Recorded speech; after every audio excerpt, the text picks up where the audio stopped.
Ground beef recipes are some of the easiest recipes you can make for your family and some of the tastiest. Hey friends, my name's Susan and welcome to my home. Today I've got you 4 ground beef recipes your family's gonna love. Are you wanting something quick and easy? Or are you wanting something that tastes amazing? Well, you come to the right place. So let's get our ponytails up and let's get to making some amazing ground beef recipes. Come on, you know what time it is. Let's get to cooking.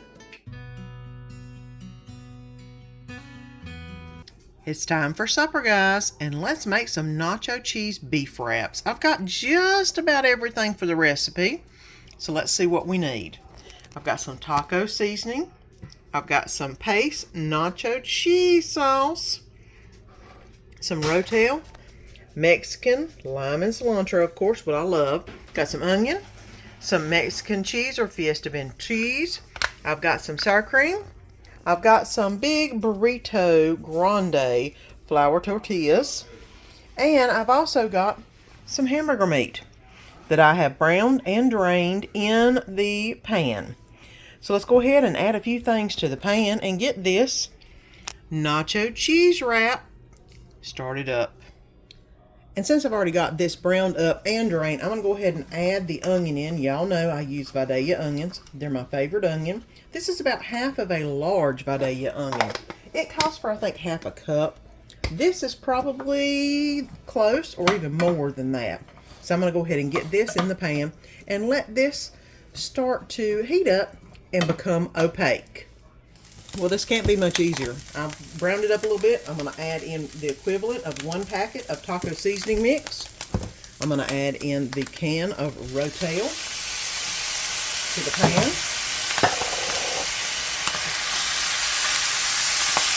And stir that up. It's a little bit hot because I let it get too hot, but that's okay. It's going to be wonderful.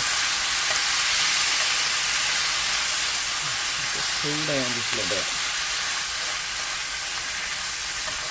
Normally I would put a little bit of water in this after I add the taco mix, but the taco mix that is seasoning, but the rotel has got water in it.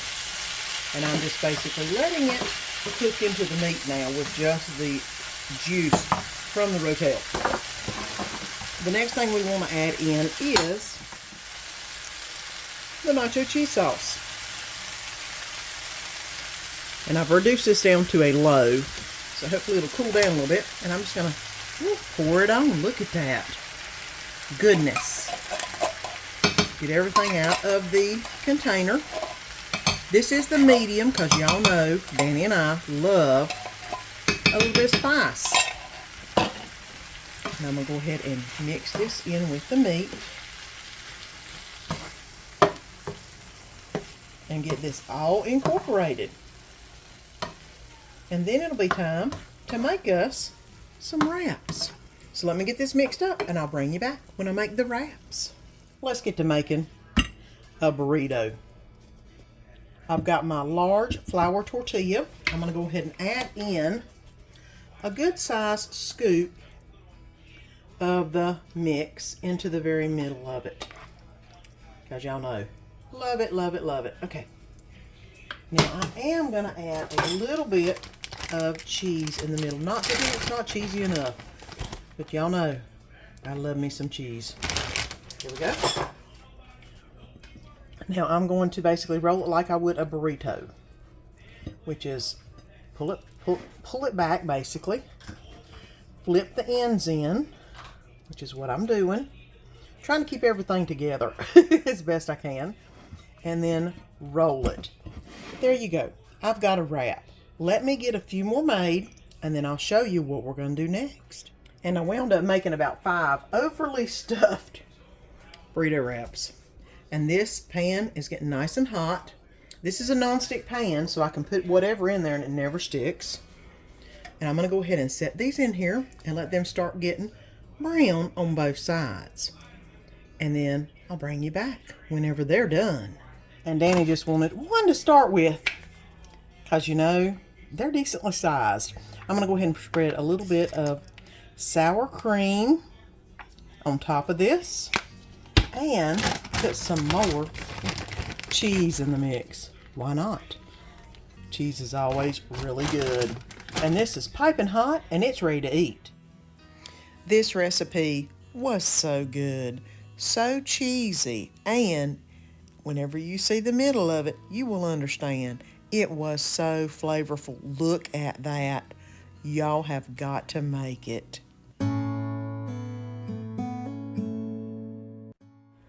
And tonight we're going to be making some French onion beef and pasta. I've got 8 ounces of elbow macaroni I'm going to be using. I've got some tomato paste. I've got a packet of French onion soup, some minced garlic. I've got some Parmesan cheese, some salt, some pepper. And of course I've already got the noodles boiled up. And I've got some hamburger in the pan that I've already browned. So let's get everything put together for the French onion beef and pasta. And I have got the hamburger nice and browned. And I'm going to go ahead and add in the garlic. It did not say to drain the grease, so I'm not going to do that. I'm going to go ahead and just add the garlic in and let this brown up for about 1 minute is what it's saying. So we'll let that get going. So now I'm going to go ahead and add in, now the garlic has been getting up to temp.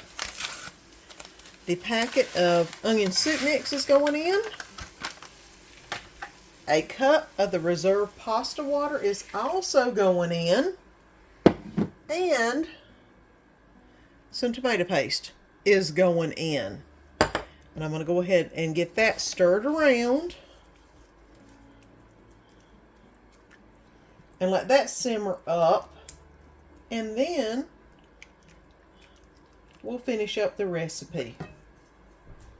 And I'm going to go ahead and let this come to a boil. And then I'm going to reduce it down to a simmer. And let it simmer for about 10 minutes once it comes up to a boil, which won't take long. And let's go ahead and get the pasta folded in. We've got quite a bit of pasta. And I want all of this wonderful juice and flavor to go into the pasta. There we go. And I'm going to go ahead and fold this in, which basically means I'm going to go ahead and mix all this together and let all these flavors meld together. Now it does say to add in some peas, which you could add whatever vegetable you want. I do not have frozen peas. I do have, of course, canned peas, and I do love them. So that's not a problem. I'm probably going to add about half a can of peas into this. And then let this get mixed in between. I may add the whole can. It looks like it could do with the whole can without any problem.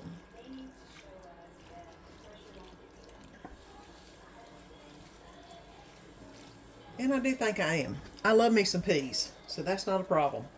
Danny doesn't like peas. I do. So let me go ahead and get all these peas mixed in amongst all the noodles and the meat and all of the flavors. There we go. And the next thing I'm going to put in is some Parmesan cheese. And I'm going to go ahead and add 1/4 cup of Parmesan cheese into the mix. And of course stir those all together. There we go. And I'm going to let the Parmesan cheese melt. I think I've got everything nicely stirred together to where everything should have a great flavor. Of course, I'm going to taste it, make sure it tastes good whenever I get it out. And I'll let you know what I think. New recipe to us, but you know, I'm all about easy, quick recipes, and this is definitely one of them. So let me let this set here while it's warm and melt the cheese, and I'll bring you back in just a minute. And here's what it looks like after it's rested just a little bit. And I've already tasted some. This is my kind of food profile.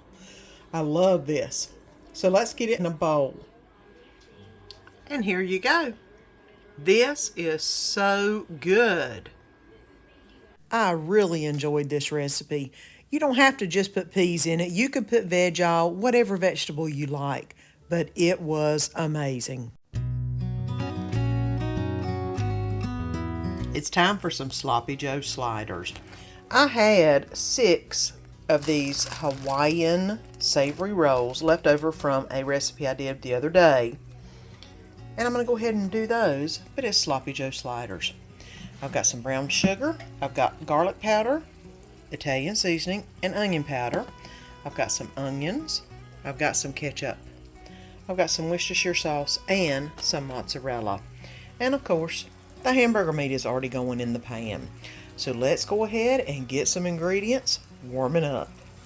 I've already got the majority of the hamburger pretty much cooked up. I'm going to go ahead and add in the onion into the mix. I'm going to put a pretty good bit of onion in because y'all know we love onion, and they cook down to nothing anyway whenever they cook. So I'm going to go ahead and add this. Vidalia onion, of course. It calls for yellow onion, but Vidalia is my choice. I'm going to go ahead and let this cook until it's opaque, and then we'll start adding the rest of the ingredients. Now, the onions are opaque. It's time to add the rest of the ingredients into the Sloppy Joe mix. I'm going to add about a teaspoon of garlic powder, or thereabout. It says a tablespoon, but it says for 1.5 pounds, and I'm not adding that much. Next going in is onion powder, again about a teaspoon.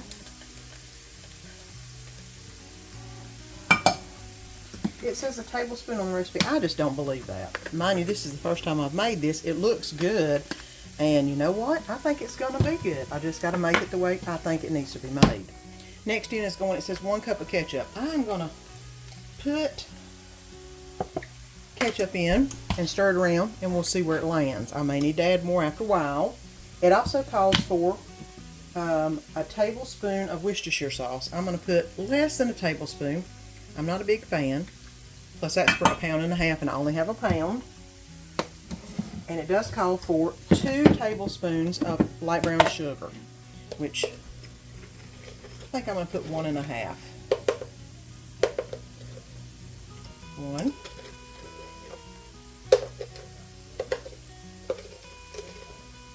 And a half. There we go.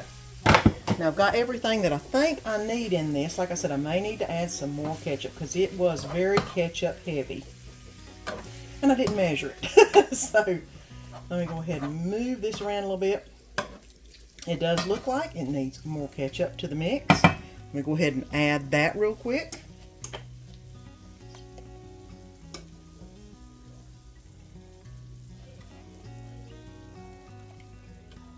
Alright.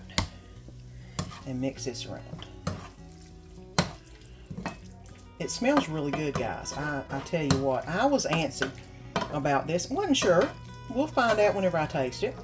But you know, if you're in a rush and you need to have fewer items you have to add to this, you can always get one of those sandwiches. My favorite is the chunky. It is a little spicy, but I do love it. I think I need to add just a little bit more ketchup, and then we'll be ready to put those on the bun and get them in the oven. This, yeah, smelling really good, guys.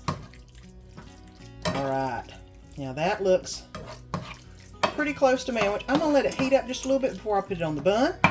So let's go ahead and let that heat up. I'm gonna cover it up for about 1 minute or 2, and we'll be ready to put it in the oven.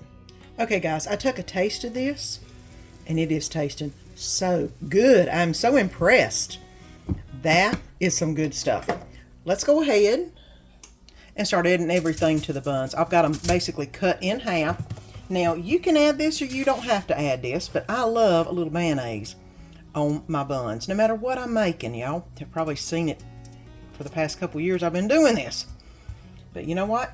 Mayonnaise is a good thing, and I think it'll just really give that sandwich flavor a great taste. So I'm putting a little bit on both the top and the bottom because y'all know I love me some mayonnaise. Duke's mayonnaise, that's the kind we love. Danny is very particular about his mayonnaise and his ketchup. That's something I don't think I'd ever be able to make for him because he doesn't like but his kind. Heinz ketchup, Duke's mayonnaise. There we go. Now, got all that ready to roll. Let's go ahead and get some of that beautiful sandwich meat on them buns. I'm gonna go ahead and layer on and try not to get it all over the place, which I'm sure I'm going to, because that's just what happens with the sandwich. You know what I'm saying?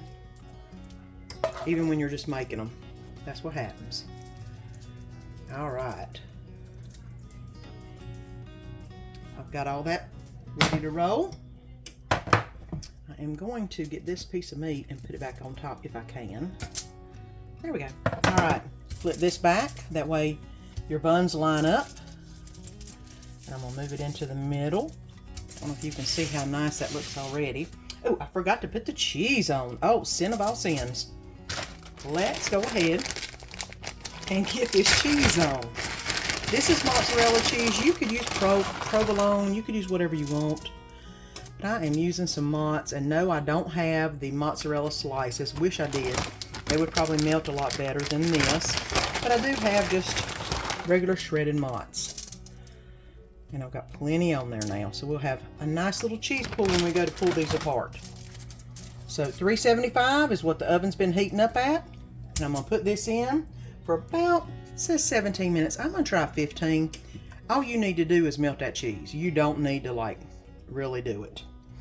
And then, let's see. It says to cover them with some aluminum foil. So I got a little piece of aluminum foil. I'm just tinting it. That way, it'll protect it, but still let some of the heat in. And let's get this in the oven. Okay, and I just got it out of the oven. It was in there for 15 minutes, and it looks nicely melted. I'm gonna go ahead and add a little bit of butter on the top, since it's nice and hot. Look at that melting butter.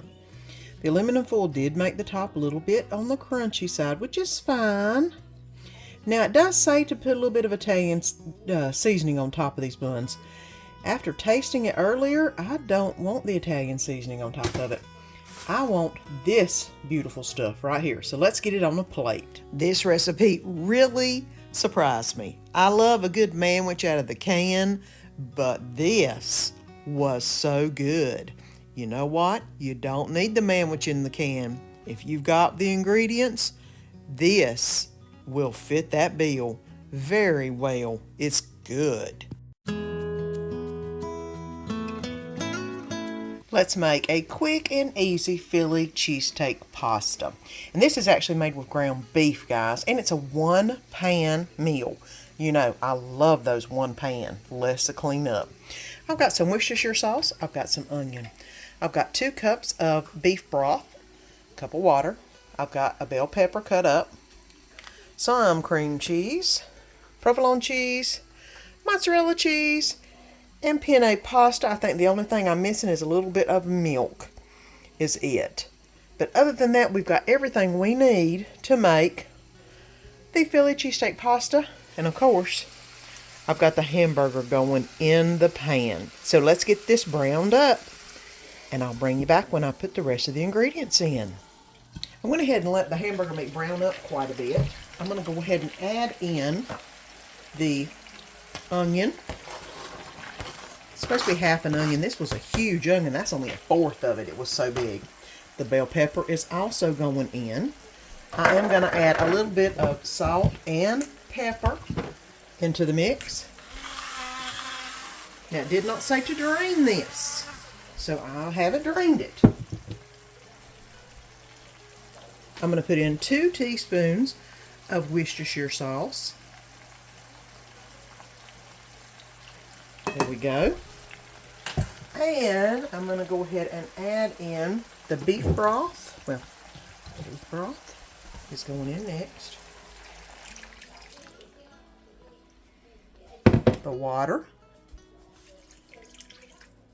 And I'm going to mix that around. I figured that would make it easier to mix around. Oh, and it smells really good. That's good. And I'm going to also add in the penne pasta at this time. Because for 8 ounces, I have a 32 ounce. So I'm just going to eyeball it. Hopefully I won't get too much in here. And if I can Try to get a little bit everywhere.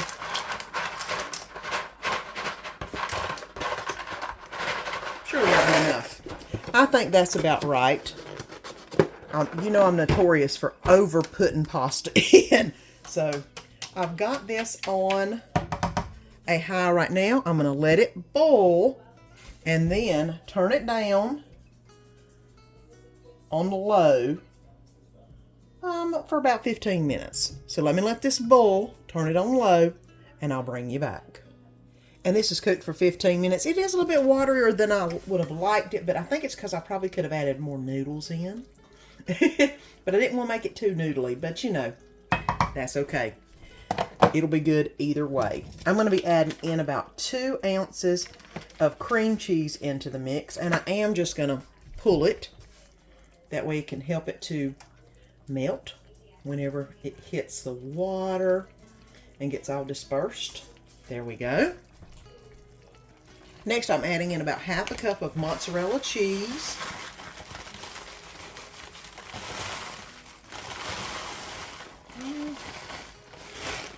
I might just add in the whole thing. Let me empty my bag out because there wasn't much left in there. So there we go. And then it does call for 6 to 8 ounces of provolone cheese. I do have provolone, but it is in the slices. So because I added so much mozz, I'm going to add about half of this bunch of provolone cheese, and I'm just going to also rip it off, put it in the mix. That way it can melt up along with all the other good stuff in here. It's definitely going to be cheesy, that's for sure, and I know it's going to be good because it smells good already. All right, I don't think I'm going to add the milk in, just for the simple fact I'll wait until after all this melts and see if I need a little bit more, because it's a little more waterier than I had anticipated. So I'm just going to hold off on the milk. All this cheese has got plenty of milk in it, that's for sure. All right, ooh, and it's already starting to get a little cheese pull going on. I'm going to put the lid on and let this cook on low, on simmer, for probably about 10 minutes maybe, at the longest, 5 to 10. So I'll bring you back whenever I get ready to plate this up. And there is what it looks like. I did add the other provolone cheeses to the top to make it a little bit cheesier. So let's get this on a plate. And this truly did taste like a Philly cheesesteak, but in a bowl. It was so good. Quick, simple, and easy, and makes a great meal your family's gonna love. I told you those ground beef recipes were amazing. And quick, simple, easy, and easy on the wallet too. And if you haven't already, press that little button down below and subscribe. Don't forget to press that little bell and the all notification so you don't miss any of the good food and fun. Until next time, see you then.